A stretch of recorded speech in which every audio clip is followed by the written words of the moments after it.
We're in for a milder day of weather, and it's going to be dry, really pretty near perfect.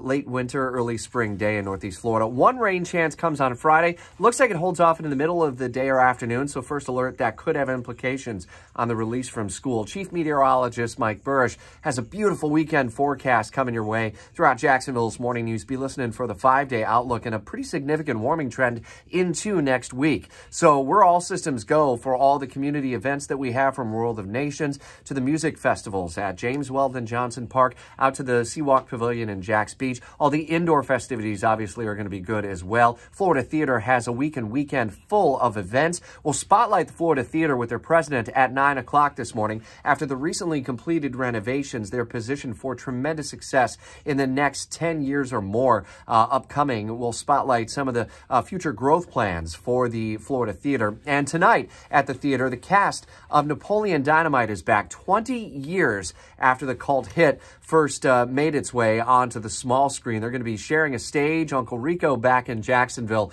Remember, he was a big part of the Gardner Minshew craze here in Jacksonville. Pedro, and of course, Napoleon. We'll see whether or not he may be doing the dance on stage. We'll have a chance to visit with the cast, all three, a little bit later this morning, right around 9 o'clock. Be listening to Jacksonville's Morning News as we have that exclusive opportunity to visit with the cast of Napoleon Dynamite 20 years later.